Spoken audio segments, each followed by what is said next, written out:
God's people said, Amen. Amen. Amen. Okay, so you remember, okay, so as we were learning pretty quick, right?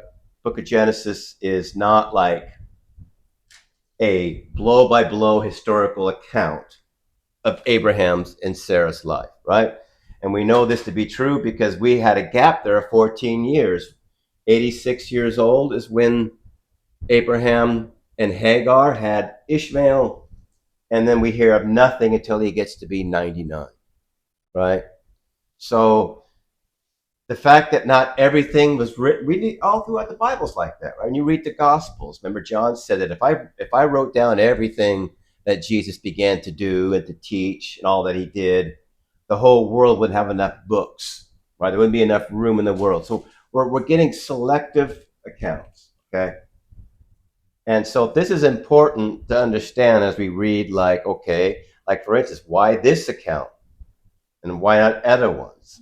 I'm sure there were important things we would like to think, but they didn't record it. And so some of these, yeah, yeah. And some of the ones, like this will be interesting. We'd actually be like deja vu. You'll see when we read this one. But some of them you're like going, and what's the point of this, right? But there is a point, and that's part of our job is to understand why would Moses record this, and why would God have Moses record? That's the way to understand it, right? Is that God is inspiring this Bible is his inspired word, God's inspired word, every bit of it. What God wanted written down got wrote down. But at the same time, the authors were not robots. And it wasn't like, God downloaded information to them. They were themselves, right? They were themselves, and but they were writing as they believed that they would want written, but then God was actually superintending the whole thing, okay? So we get to this account, and you'll see why I bring it up, because it's like deja vu. It's like, here we go again. I don't know if any of you got a chance to read chapter 20. And so we're back to this, where Abraham decides to lie again. And for the first time, I kind of feel bad for Sarah, which will bring this out.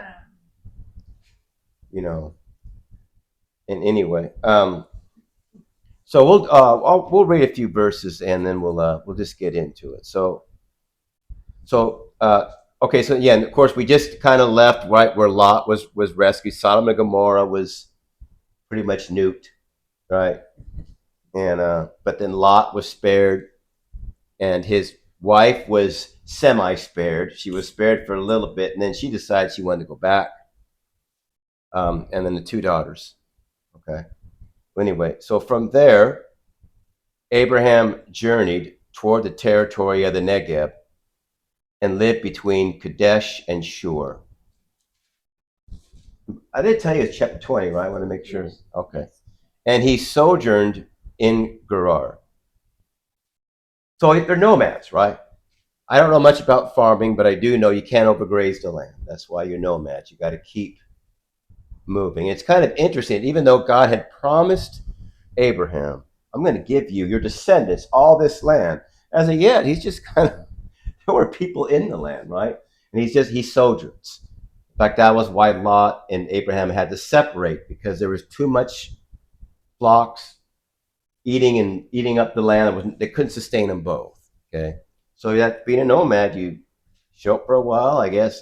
I wonder how you know. I like to know, how do you know when the land has been overgrazed? No plants are left? Well, we know that sheep literally will roots and everything. The land is just absolutely. Do I got to worry about that by chickens? Are those chickens going to eat my grass out? Well, not 4 chickens in this amount of space. No. But they do. If you notice, I will be watching. In their little pen, there's no like grass whatsoever. It's Jonesy. Okay, Linda, then Jonesy, then my grass, and then the chickens. And then chickens. Oh, and I saw Bruno today. Though I gotta admit the chickens, but anyway, okay, yeah, they do a good job. Over here they do a good job. They help me out on the weeding part, but all right. So anyway, they're in, and Abraham said of Sarah his wife, she is my sister. Okay? We're going through that again.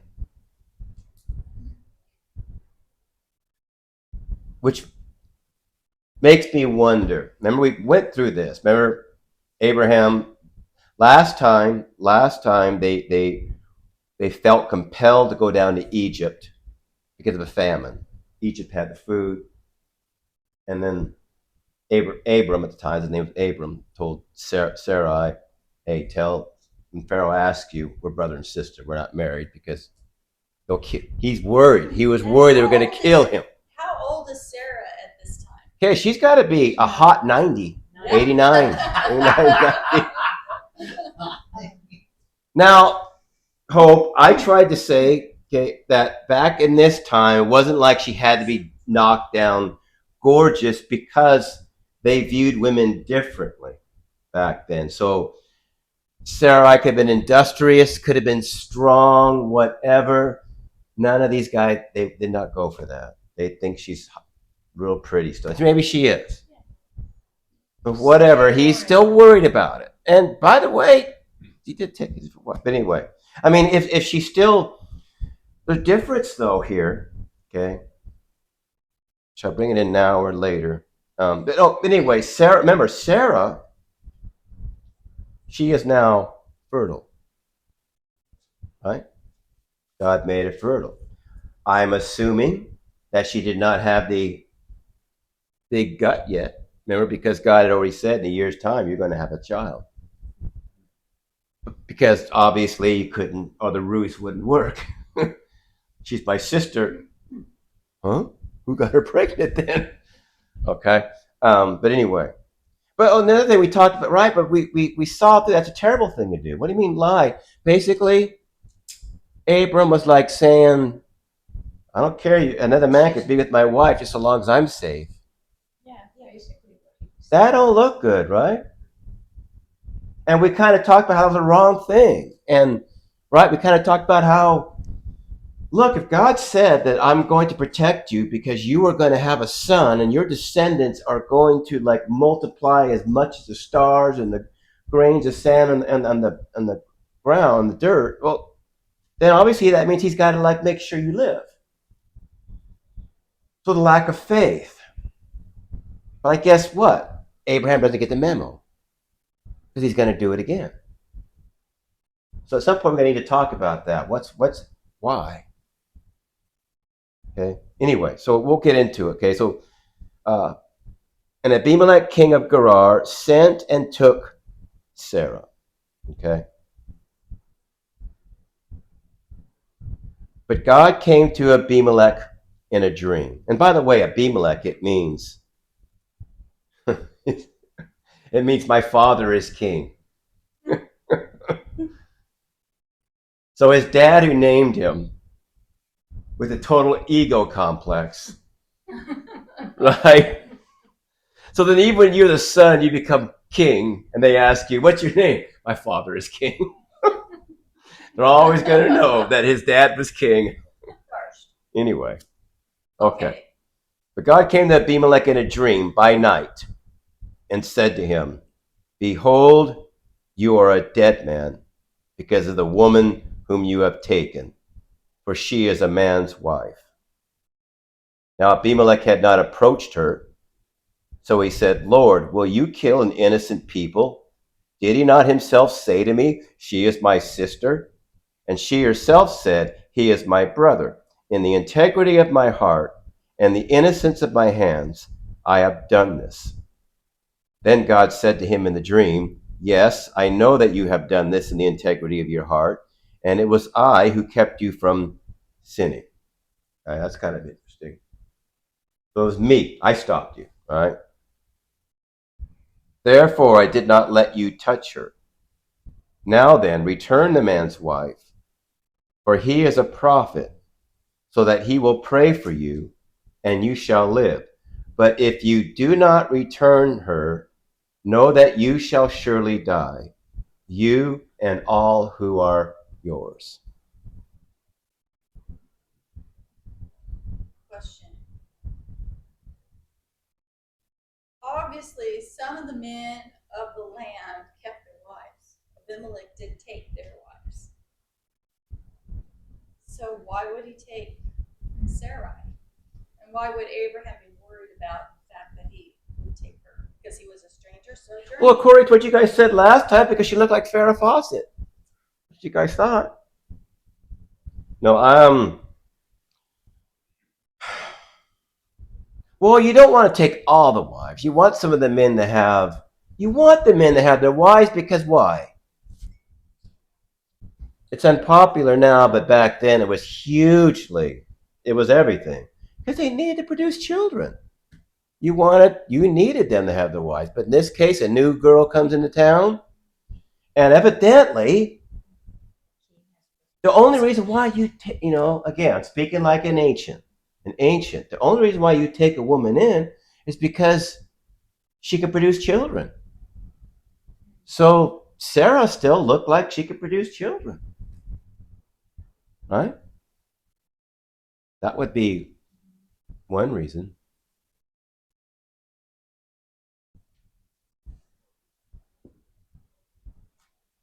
It's kind of interesting too, though. But it's almost he's kind of using the same language that Abraham used. Well, won't the judge of all the earth? You wouldn't kill an innocent people, would you?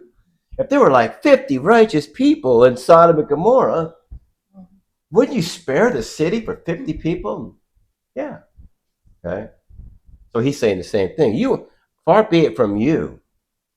So this is a pagan king. He does not worship Yahweh. He doesn't worship Abraham's God. So this must have been a revolutionary thing for Abimelech to have God show up in his dream. And then when he says, "But if you do not return her, know that you shall surely die, you and all who are yours." Well, if he's king, then everybody in the whole town is his. So basically, the Lord is threatening another Sodom and Gomorrah if you don't. It's strange that he would say, "Return the man's wife, for he is a prophet, so that he will pray for you." Yes. Now, he's just lied to you. Yeah. And said, "This is really my sister." Yes. And yet he's going to pray for you, yes. So that you can. It's like, what? He's See, a liar, but he gets to pray for me so that I live. So file. So, yeah. So file that. Thought. We'll bring that up with respect to. Okay. So why then include this? Of all the, why are you including this part? And that's one thing that's interesting is that even though we're like, well, aren't you going to yell at Abraham? Aren't you going to yell at him, Lord? He lied. But no, he's still, and that I think goes back to Genesis chapter 12, right? Where Abraham is going to be blessed. Those who bless you, I will bless. Those who curse you, I will curse.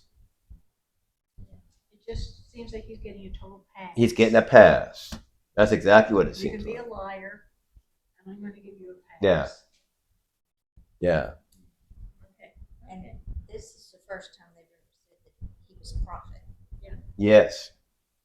And again, this time he goes down. He's not having to go to a place like Egypt. It's still in the kind of surrounding land. And this time it's not a famine that's threatening him. So it looks a little worse. Kind of interesting. Okay.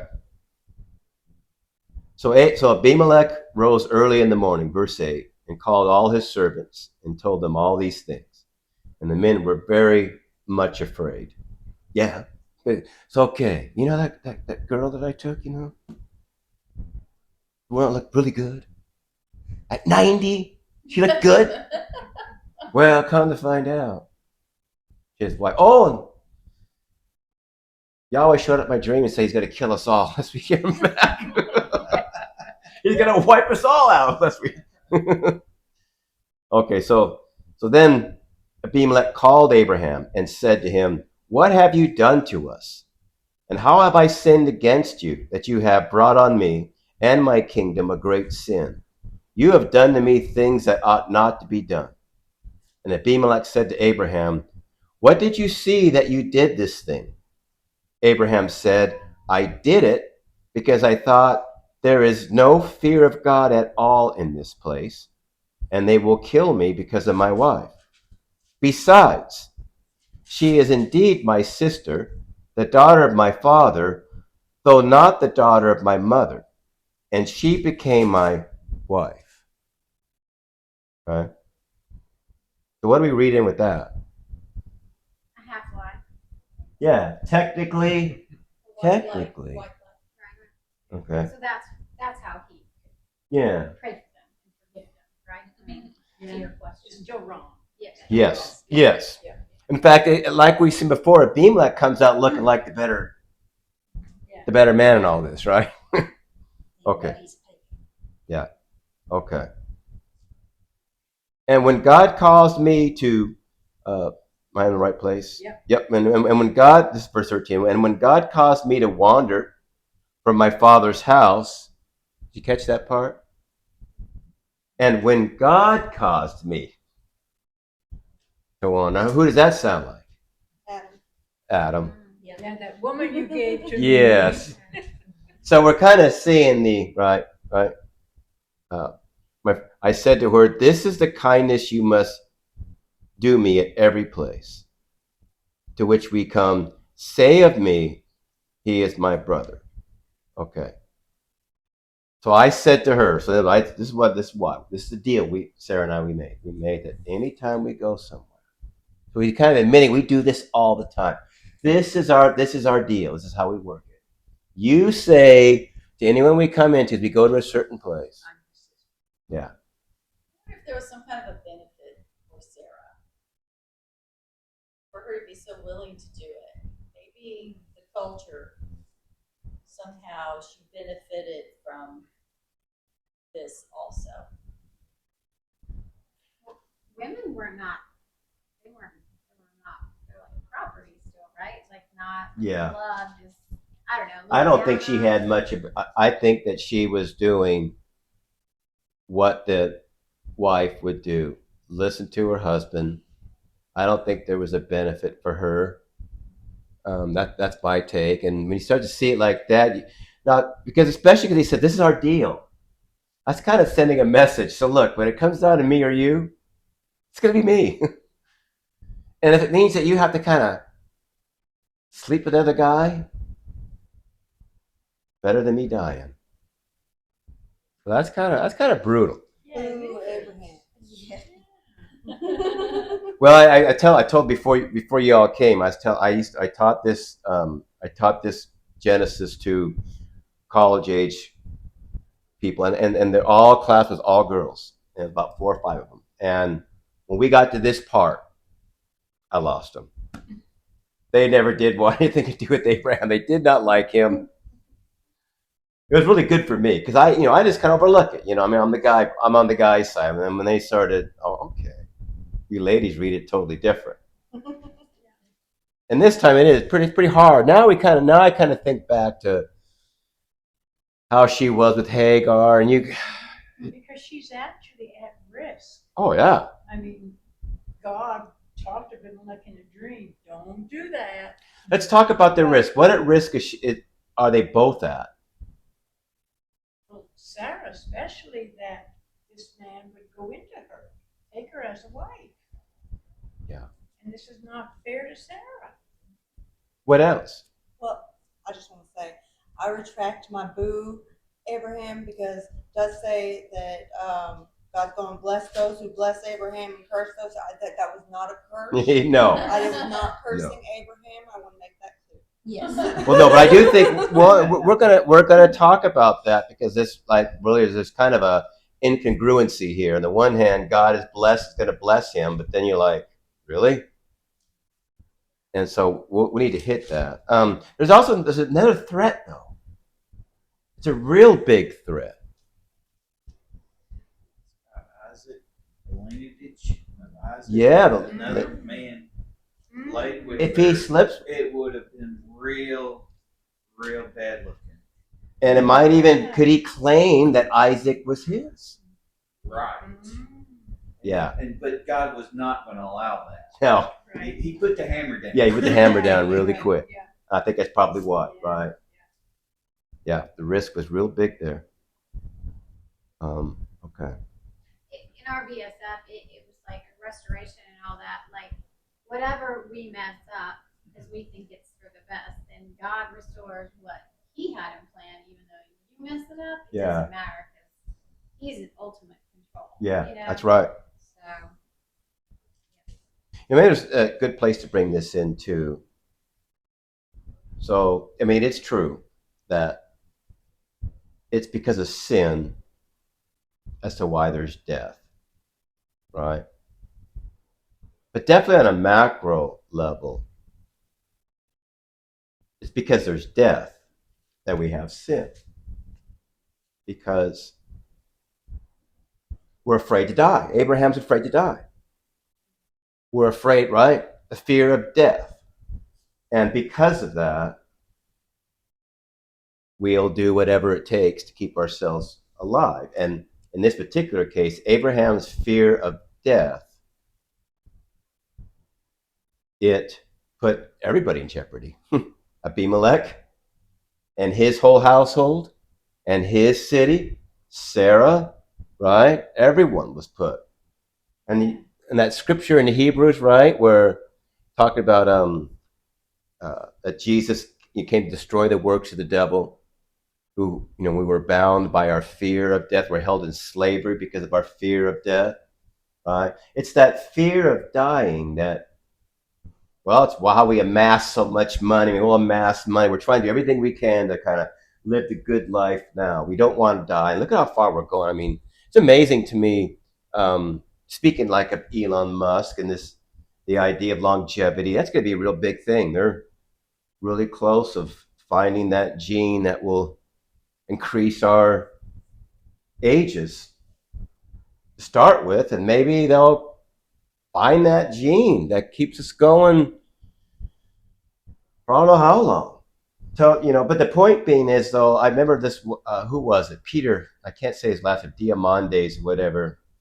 He's extremely well to do, and he's also very much into this, the AI and the longevity. That's a big thing, longevity, and trying to find that elusive gene. And he talked to his friends, and he goes, I'll tell you right now, they would give almost all of their money to live for another 20 years. 20 or 30 years, yeah. Yeah, I'm always thinking, that's just not good enough. I mean, 20, what's the point? I mean, but, right, just having I could understand having an extra 10, 20 years, but there's that idea of fear of death and what it will drive people to do. Even if like Jim and I were lived to 150, you could probably all be gone. So, that's no great shapes as far as I'm concerned. If all my friends, my family, everybody's gone. Yeah. Not only that, but would your health continue to deteriorate? You would Yeah. say That Yeah. certainly decline. Yeah. Absolutely. You're a bad look at 150 years old, man. bad feeling too. Yeah. And to your point, Jim, at some point you have to face it and rationalize, I'm gonna die. Yes. And just Yes. face it and deal with it. Yeah. And yeah, like they're saying, it's not death I'm afraid of, it's a dying It's the part. dying, it's the dying. Um, I think we're all, is it going to be painful? Am I going to be scared? and then there's like, if this is all there, like we think this is all there is, this life right here. If that's all there is this life, well then yeah, Hang on to it. go as far as you can, but right. Yeah. But obviously we do not believe that. Nope. Anyway, okay. So verse 14. So then Abimelech, he saw, here we go again. Not only is he not getting scolded, but I'm telling you what, He's getting more stuff. I'm almost thinking of trying this trick because it really works out well for him. Then Abimelech took sheep and oxen. I mean, that's the gold and silver of the day, right? And male servants and female servants, and gave them to, is this Hagar part 2? No, anyway. And gave them to Abraham and returned Sarah his wife to him. Get a kick out. This is what I get a kick out. Listen to Abimelech's response. And Abimelech said, behold, my land is before you. Dwell where it pleases you. Then he says, to Sarah he said, Behold, I've given your brother, I've given your brother 1,000 pieces of silver. 1,000 pieces of silver is more than like an average person could make in a lifetime. So, I mean, right? It is a sign of your innocence in the eyes of all who are with you. And before everyone, you are vindicated. So, I mean, he is going over the top, right? Abraham's making out like a bandit. The girl's even more mad now. You what? God must have made quite an impression on Abimelech. Yes. Well, and this will get back to what you said about the blessing and the curse. Because somewhere that because we're gonna try to figure out, okay, we've seen this story before of all of the particular episodes that Moses could have, included in Genesis. Why this? Again, the second time. What's he trying to tell us, right? Then Abraham prayed to God, and God healed Abimelech, and also healed. Did I skip something? It seems like it, You're on but 17. no. Okay, then Abraham prayed to God, and God healed Abimelech, and also healed his wife and female slaves, so that they bore children. For the Lord had closed all the wombs of the house of Abimelech because of Sarah, Abraham's wife. I missed, for some reason, Maybe they just didn't know that they hadn't gone that far. So, You go. no, or what would be another reason? Why do you think all of their wombs, ladies' wombs, have been shut up? God shut them up because he was, I don't know, he was. Sarah.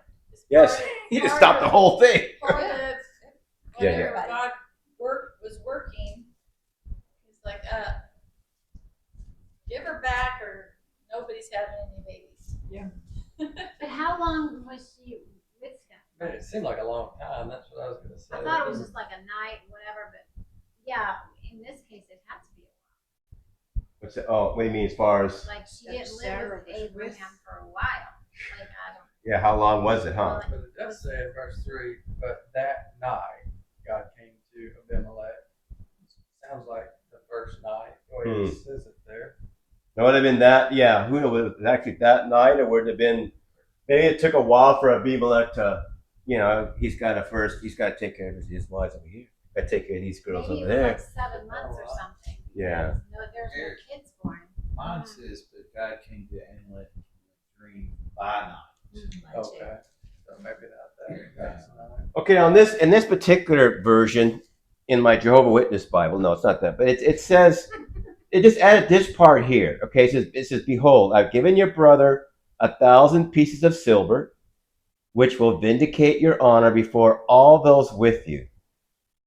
But tell the truth in all things. Your version say that? This is my Orthodox Study Bible. but tell the truth in all things. Interesting. Maybe this is the Mormon Bible. I didn't know. Okay. Anyway. Okay. So anyway,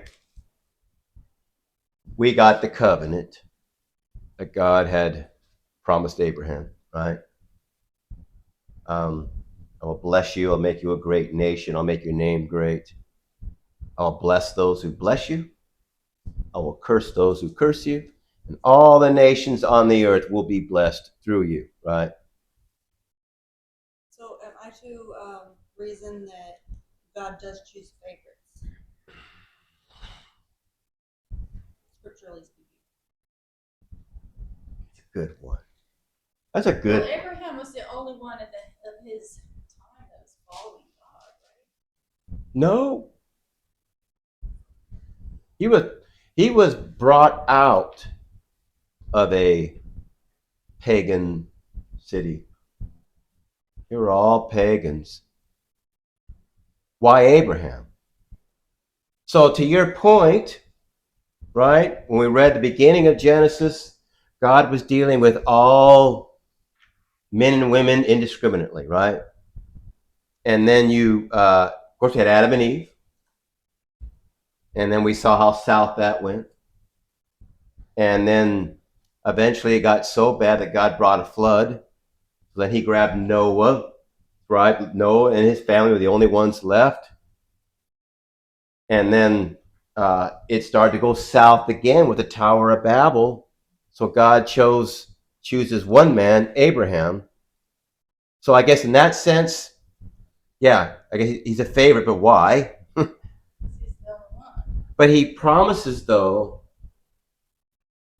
to bless all the nations through him, which is telling us something that his big plan is to save all of us, but he's working through Abraham.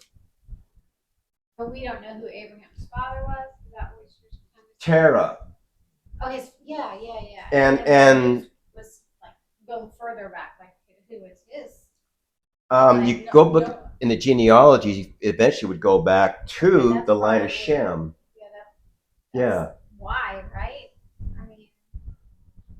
I mean, okay, so the Lord appears to Abram when he's in the Mesopotamia region, the Ur, right? It's like the biggest city that there is. Clearly, he was a city boy, and it's pagan. And of course, we know the story. God calls him out and says, "I want you to go to a land you just keep walking, and when you get to that land, I'll say this is it." Right now, why did he choose Abraham? How did that go? I think Abraham was seeking. Hmm. I think he was seeking. The Bible says that if we seek the Lord, he will answer us. It could be. You know? It could be that he had a heart that wanted to know, so God showed up and says, "Oh, here I am." It was really revolutionary, right? In other words, to have a God show up to you.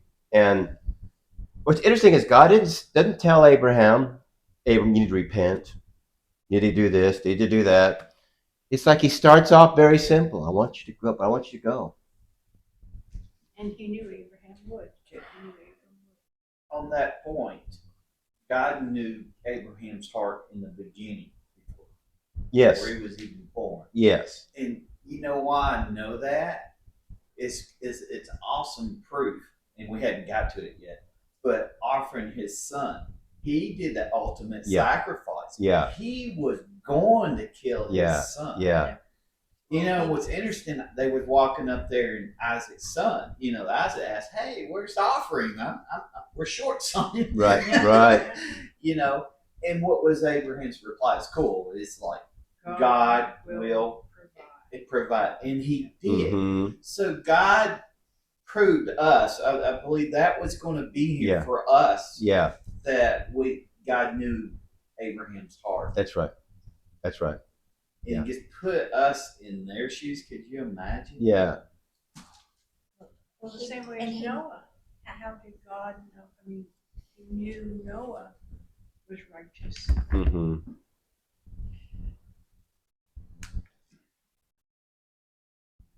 So yes, there's definitely that. Now, was there another person that might have done similar? I don't know, and it's moot. Right? But yeah, so he chooses. That's right. He chooses one man. So in that sense, but to your point again, okay, favorites, because that's a good question to bring up, because we all know the good parts about Abraham, but this is not a good part. This is kind of, and so. But between this time and the time he offers Isaac, he's learned to trust God more. Yeah. No, there's parts where Abraham was shining, right? Like when he stepped in for Lot. When he let Lot choose first. When he rescued Lot. The fact that he went to the promised land, giving up everything. He went to Canaan, gave up everything he owned, his whole family lineage, his family heritage. you might say his retirement, his identity, because remember your identity back then was all tied up in family. He let it all go, gave it all up to go to like Well, God Timbuktu. trust me. Yes. And Abraham said, okay, I trust you. Yes. So he definitely he gets the big picture right. But now this is the second time now. So let's try to think through it. Why would Moses want to illustrate the same sin over again? What can we learn about this? Why does he want to show us? Definitely showing us that Abraham was not perfect. Yes. That Abraham was a flawed person. Yeah. And some people like Heather would go, he's kind of showing favorites here because God ain't saying nothing to him. He said everything to people like, but not to. Yeah. But it reminds me of the parable that Jesus gave of the people that went to work. Some worked early Yeah. and for a certain pay, Yeah. and then but people only worked an hour and they got the same pay. And he has a right. He's basically saying, "I have a right to do whatever I want to." So we don't really know. That's right. Why God chooses that for Abraham and something else for another person, we don't know. Yeah. Yeah. Yeah. That's what people like. Life is not fair. I don't know what to tell you about that. Yeah. You know. Right. So, Define fair, right? yeah, it is what it is. Yeah, You yeah, just yeah. either you can Yes. deal with it and be happy, or Yes. just sit and That's stew in right. it. All you really get are you life really is learning how to live with the cards you've been dealt. Right? The card has been dealt you in your hand. You can choose to cry and scream about the lack of a bad hand you've been given, but then that's your choice. But you'll live with that, or you can choose to learn to deal with. Yeah. Today, I'll just tell you this. So at BSF, we had like it's Bible study fellowship. We had like a get together afterwards. But the funny thing, not funny, but I don't even know. But Candace was walking out. She just seems like my age, but I'm sure she's younger. But she just always has a pleasant demeanor. I'm like, she's like sweet. And I've always thought that since the first time I saw her. Well, I said it on the way out, and then we come back, and I was like, one of her children has Down syndrome. I'm like, oh, I don't know that I had a sweet demeanor when Kate was 8 years old. Because if you looked at him, he looked more like he was 4, but he was 8 and whatever. And I was like, oh, well, nobody ever told me I had a welcoming demeanor back then. But I didn't already know. Yeah. It's amazing how well Yeah. people. So I think she's a lot better dealing with life than I am. And then plus her first husband, the 2 boys' dad, died of cancer. But she's remarried. But I didn't get the whole story, but I'm like, wow. Yeah. And you still have that beautiful face. Yeah, you know? it's amazing. Like, I don't know. Kind of inspiring. You go, man, I could be like that. Do you think that Abraham? Do you think he got a good hand dealt him? Oh, Yes. Yeah. Why do you think he had a good hand? Well, even when he was doing wrong, he got rewarded. That's it. Yeah. Yes. Okay. Yeah. That's what I'm talking about. But it says too much is given, much is required. So We're gonna have to hit. Okay. So that's something that is brought out in the text both times. Second time this incident, right? And so one of the things we see is that Abraham doesn't just like get through it. He comes out better than before. And maybe we could say, okay, the first time coincidence, second time, wait a minute. And then when God comes down hard, he sounds like he's coming down hard first on Pharaoh and then on Abimelech. But it seemed like, Get your hands off my kid. yeah, okay. Okay. So what do we make out of that?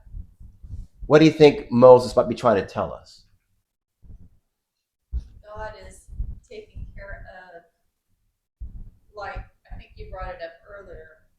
He's keeping the line pure Okay. for his purpose, for his But couldn't he keep it pure and slap Abraham at the same time for wrongdoing? He's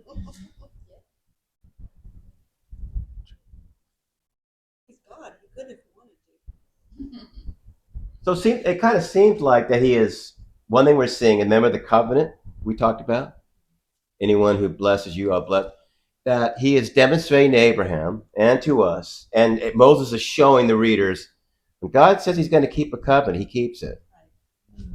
Right? Regardless of what. Yes, and he is protecting Abraham and Sarah, like he said, and he will. Right? And maybe in this case, Abraham, see, problem with Abraham here is he is still fearing death more than he is fearing God. And he's losing faith. And so God is showing him, rather than coming down hard on him, it's more like, I'm going to show Abraham, you have nothing to be afraid of. I will show up in the dream of the king if he messes with you and protect you, right? That's a clear message. If you're Abraham sitting there thinking, all right, I know I kind of did this and it was devious, and not only do I come out a little bit ahead, like here's a bunch of silver, here's a bunch of goats and sheep, live wherever you want. It's like over the top of like, Yes. Just here. Yes. This is all in your favor. And I didn't touch Sarah either. Now what's striking Pray for me. Now, what's striking is that we thought that he would have figured that out the first time with Pharaoh, but he didn't. And this time is it a little bit different though? Like God came to a dream Yes. and said, "Do this." Yes. With Pharaoh, I don't think that happened. Right. No, it did not. It's So kind for of Abraham, he sees like it's clear that like God just did this. one thing that runs through my head is that okay, if Abraham keeps on doing this, and we're going to see later on that his son Isaac will do the same thing.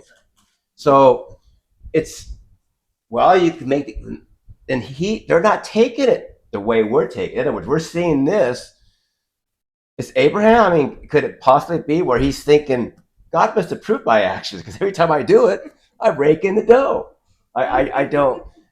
It's kind of interesting how that's worked. I don't really know, but I think clearly this is what one of the things Moses wants us to see is that God keeps his covenant. He is faithful even when we're not. Well, Romans says that it's the goodness of God that leads us to it. Yes. Yeah. But earlier when he made the covenant, really God didn't ask Abraham to do anything. That's right. Yeah. Yeah. He was going to do it all for Abraham. Yeah. That's right. Abraham's job would be to be faithful to the Lord.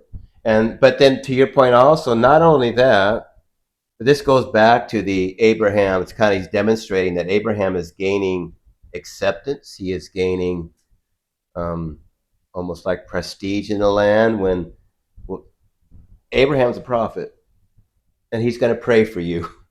God could have said, I'll heal you now, right? But he's going to know, he's going to continue to work through Abraham. Like he's here to stay, right? And the word would certainly get out.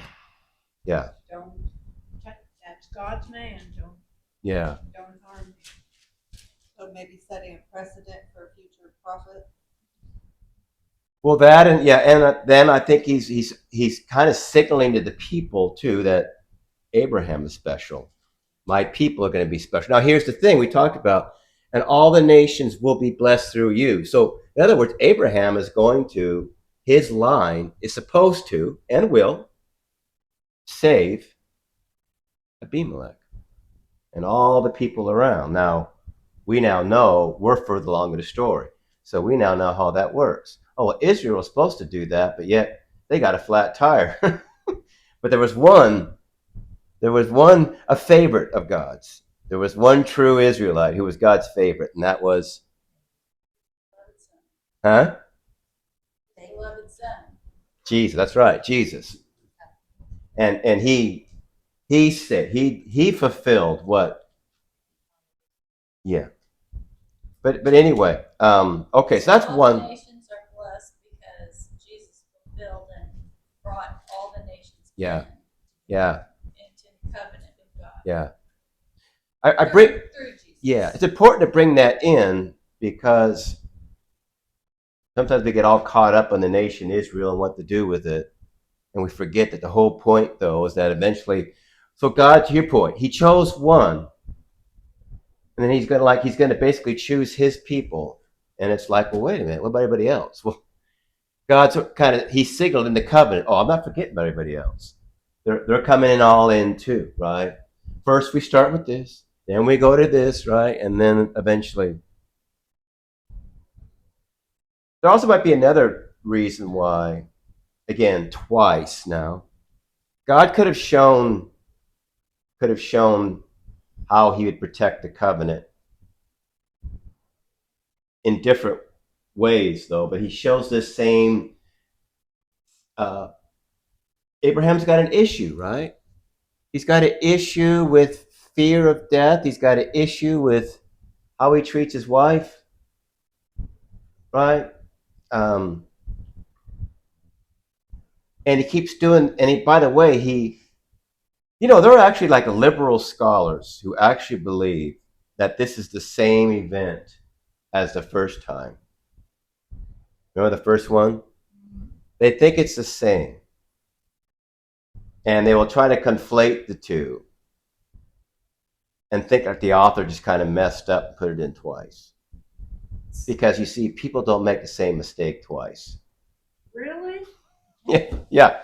Really? Well, we look at that and go, no, I could easily see how many times have we done the same. We have our issues, right? We have our triggers where we keep falling into the same pit. And I think I would have learned. Yeah. The first time. Yes. And this is good for us, right? Where in other words, it's good to know, okay, I mean, I can mess up more than once of the same thing and God will still love me, will still protect me. Okay, that's good to know. It's good to know. But we're also seeing with Abraham, there's like an arc, right? That God is moving Abraham, to your point, Monty, about the offering of his son. He's bringing him to that place. Abraham's just not there yet. It's like us. He's not. He still falls for the same thing, right? And there's real life consequences. I mean, I really do feel for Sarah. I'd be, imagine that, where that's just a way, because he kind of mentioned we do this all the time. So he told the people that, because what we always do, this is the deal we have. You come in, you say, I'm sister, you're my sister, we're brother and sister, and then, okay, you got to go hang with this dirty, ugly guy for a while, but hey, it'll work out. It's terrible, man. Terrible. What it must be like to be somebody from the Bible and have your personal life discussed in small groups. Yes. All over the world. Yes. Yeah. Saying whether or not he's For, good or cen- bad. for centuries. Right. In heaven, Abraham got this up there. All right, here comes Yeah. All right, here's my thought on this. But hey, on the other side, so many people, but like back in the ancients, right? One reason why well, I think he mentioned with Absalom, how he built the statue, or Saul had built a statue of himself, especially if he didn't have any children. And why you would have children is because they were the ones that kept your name going.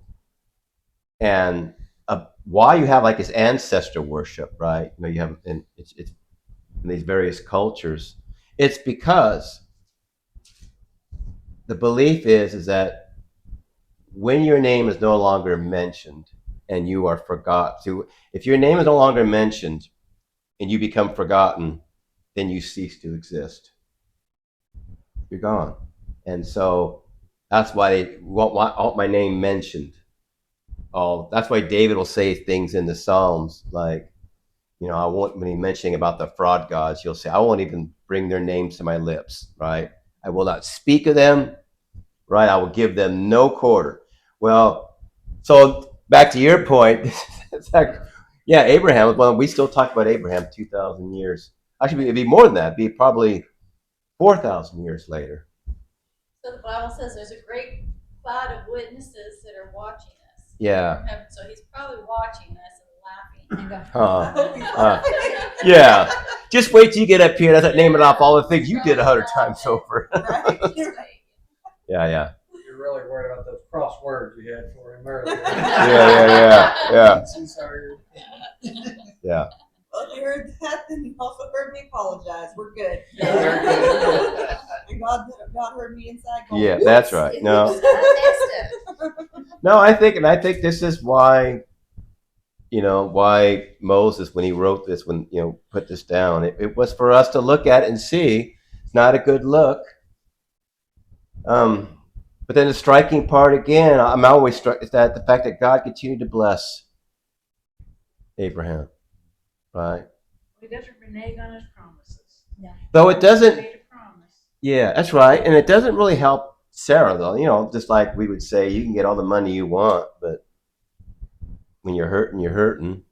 And though, it's kind of, I wonder, obviously people thought differently back in that time, too. Things that would concern us now in our culture, they thought differently.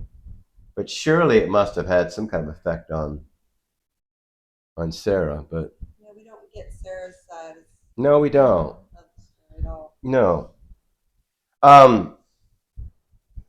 Still got a little bit of time left. Let's read 1 through 7 because I'm glad you brought that up because I found this interesting is how Sarah does get kind of singled out here a little bit. In 21, 1 through 7. 7 verses. We've been reading since chapter 12, right? About Sarah having a child of her, right? From her, right? And we've been waiting all this time, waiting. They were waiting. They jumped the gun a little bit, right? 25 years. And they take 7 verses. And I'm going to ask you, why only 7 verses? Wouldn't it be a bigger fanfare than this? But anyway. 7, like God's number.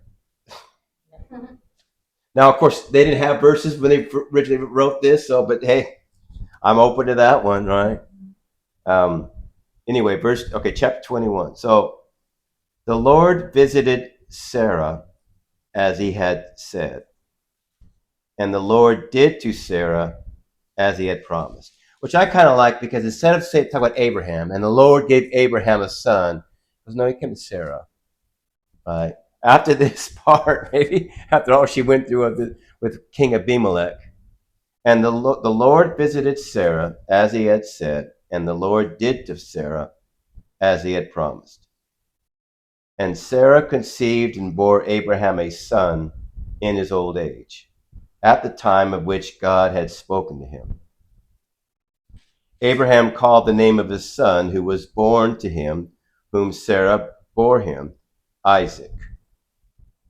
And Isaac means?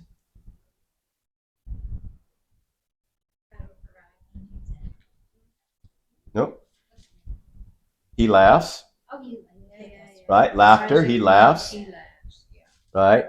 Remember, Sarah laughed. And Abraham laughed. They're 190. This probably doesn't get brought up near enough. They were past. Not 100. Not one. No, 190. In other words, 100 was Abraham. 9. I'm sorry. Abraham was 100. Well, they might as well have been. You're 100 years old, you're not having a kid, okay? Which is the point. This Isaac is supernatural. You're not supposed to have children this old of age, right? Well, certainly not Sarah. Yeah. Sarah's 90. Yeah. Incredible. Yes.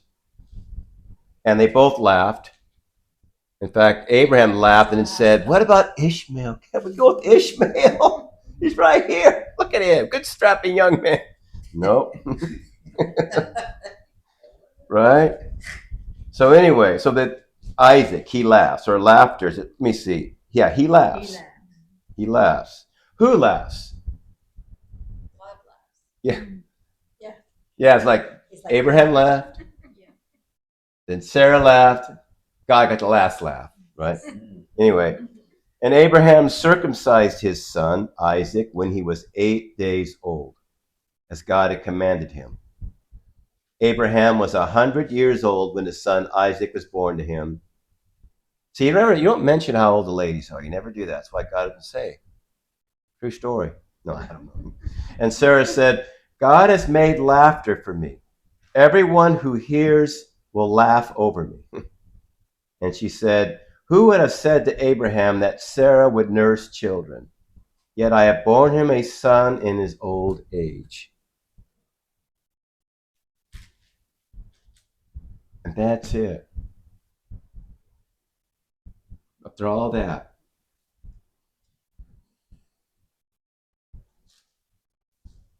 It's obvious dad and his son were not out throwing the baseball back and forth, or football back and forth.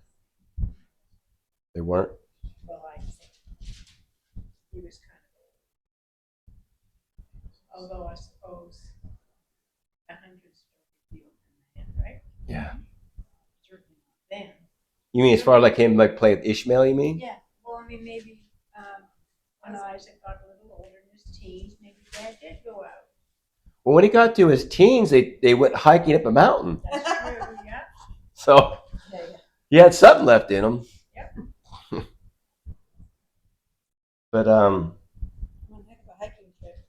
yeah. Which Yeah, is, quite a I trip. know, because it basically kind of leads you to believe that like Isaac was a little boy, but no, he was well into his teens. He's the one who was carrying the wood. Yeah, someone said he could have jumped off the altar, but he didn't. Yeah. Right. Yeah. He was trusting Yeah. his dad. Right. Yeah. Yep. He trusted his dad, and who trusted, and his dad trusted God. Okay. So kind of a cool story. Now they're all laughing, right? And you know, Sarah's not like, man, now I get a son when I'm this old, but I can't enjoy him. That's not her at all, is it? No, No, she sounds very happy. Because you know, remember this is what the women did. They brought forth life. I mean that is like as a real the blessing most from awesome God. thing. So And now she knows. and now Blessed. she has been touched by God, blessed by God, and yeah, remarkable. The only explanation I ever heard, like on why not more fanfare, is because, This is all that was needed. huh? This was all that was Yeah. In other words, what do you think was the course? In other words, almost like it's like this. When God says this is what's going to happen, this is what's going to happen. No reason for any fanfare. This was like, anyway. This time next year, I will be back here and you will have a child. Okay. So what do we think about Abraham? How do we grade Abraham? Heather's already thinking, well, I want to give him like a D, but if I go too harsh, Yeah. so you'd give him a low grade. I mean, how about this overall? You I would think we don't. hmm? I would say we don't. Don't give him a grade. Don't grade it. Okay. Oh, wait. He A did good in plus. God's. Now I'm just yeah, being yeah. stuck up. Well, I guess I more think right. he had particular areas that he didn't do as well in, but overall, he chose to follow God. He Yeah. left his land Yeah, and did what God told him to you do. just keep going and I'll. And you know when I asked the grade, what's so much like? Because in other words, we can't give Abraham a grade, but I'm more interested in like how y'all look at him. Like right for some, it's like for us guys, yeah, he was a real adventurer. For the girls, maybe it's more like, you know what, he kind of twice now he hung Sarah out to dry. So So he was, normal. he was. He was a normal person, but he chose God. He chose to follow what God wanted him to do, and as he lived his life, his faith grew. Yeah. As God came through for him time and time again. Yes. And his faith grew. isn't that kind of important? Because isn't that us? I mean, that's me. I mean, I'm what, 60-40 guy. Sometimes I say 60 good, 40 bad. Sometimes it's 60 bad, 40 good. You see what I'm saying? In other words, we've made our mistakes, and we still keep making them, and we kind of wonder, how do we like want to look at ourselves? So you look at Abraham, you could see how God loves us and could bless us even when we're not the people we wish we were. Yeah, I kind of look at it like this: is like David, Jacob, and Abraham. It's all about the recovery of Yeah. the sin, right? Yeah. Saul is an example of what not to do. And David's example, Abraham, he failed, but he recovered and grew stronger. And you can see, like in David's life, or within time, he gets stronger and closer to the world, and more of a godly person. Okay. And yet, look at Solomon. Remember, we were talking about how strong he started, praying for wisdom. And then, that's a real good point. But he did the things that God, don't marry foreign women who worship foreign gods because they'll lead you astray. And he did it anyway, and he found out exactly what God said was true. Yep. So you would say, like, David and Solomon, they kind of stood on the shoulders of Abraham. Abraham was the father of the nation of Israel. And so if you understand that, you got the big picture right. God told him to go, and he went. He was far from perfect. But that in itself is. But it was right. But his trajectory, to your point, Monty, like with David, trajectory was going towards the Lord. Because it's striking that, as opposed to Saul, he kind of lost everything. Abraham was definitely a man of faith. But you could be a man of faith, kind of like David. You could be a man after God's own heart and have questionable, make some questionable decisions, right? Make some dumb mistakes. And pay for those. David paid dearly for the decisions he made. Now, in Abraham's case, it's really striking because God definitely. I like Heather favoritism. It clearly kind of seems that way. God definitely. Now, you can also look at it. This is my favorite here because this one here is going to like start everything. I'm going to use him to bring about my son. He's going to be the one I'm going to use. I'm going to call him out, and everyone else is going to be blessed through him.